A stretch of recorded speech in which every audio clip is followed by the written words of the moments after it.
The floodlights of Parc des Princes bathed the pitch in a white glow, the silence of the stadium pressing into 18-year-old Leo Moreau's chest like a weight. A boy from Marseille with dreams, stitched into every thread of his PSG jersey, Leo had finally broken into the first team. Tomorrow, they would face Manchester City in the Champions League semifinal, a match that could define his future. But tonight, his world had cracked open. It started with a conversation he wasn't meant to hear.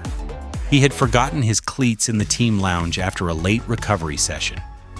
When he doubled back, the voices from behind the half-closed door stopped him in his tracks. City will get the win. Just keep Ramos in for the first half. He'll play it soft. After that, we'll make the sub and give them a real game, but not enough to turn it around. Leo froze. Lafitte already wired the money, another voice said. The betting odds are in our favor if we lose the first leg by 1. Make sure Donnarumma slips early. It'll all look natural. He couldn't breathe. Match fixing? At this level? His mind raced. Ramos, Donnarumma, Lafitte, the club's assistant director. This was treason in football, a betrayal of everything he believed in. And worst of all, his idol, Sergio Ramos, was involved. The man he grew up watching, the reason he'd chosen to play center back. Leo backed away before they could see him, heart pounding like a war drum. He couldn't sleep that night. Every time he closed his eyes, he saw Ramos's face, stoic, fierce, a legend, and now, possibly a fraud. The dream of tomorrow's match, of making history, now tasted like ash in his mouth. The next morning, in the locker room, Leo sat next to Ramos, as always. The veteran greeted him with a firm nod. "You ready, Petit?" Ramos asked, taping his wrists with the calm of a man who had seen everything. Leo nodded numbly. Always. The walkout music thundered hours later, and the roar of 50,000 fans shook the air. Leo stood at the edge of the pitch, the youngest on the field, but it felt like he was carrying the oldest truth. He had to make a decision. The locker room cameras. That was it.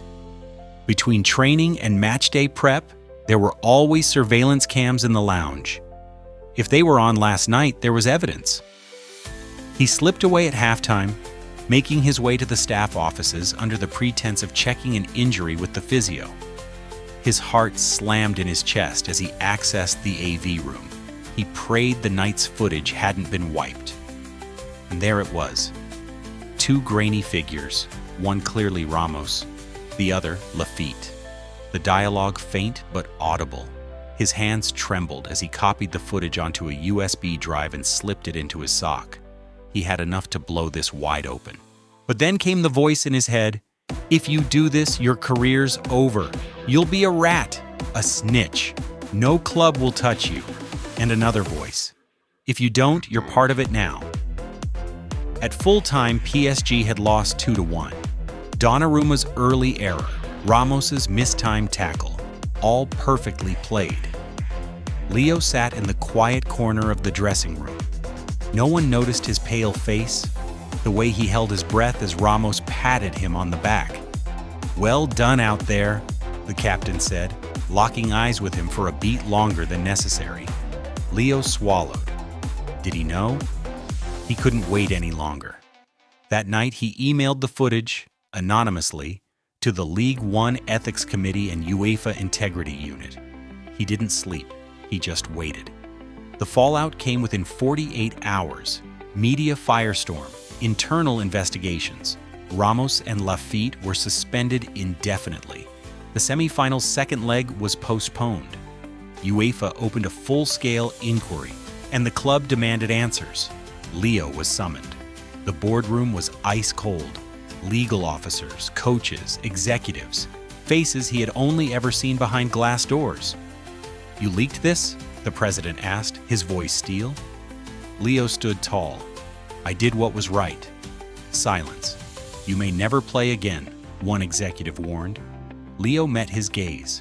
"Then, I'll walk away clean." The storm lasted weeks. But as the dust settled, something unexpected happened. Fans rallied behind him. Players reached out. Whistleblowers in sport called him brave. UEFA cleared him of wrongdoing, and PSG, under public pressure, had no choice but to retain him. A month later, Leo returned to the training ground. No fanfare, no parades. But his soul was intact. He had chosen honor over ambition, truth over silence. He wasn't just a player anymore. He was the boy who stood up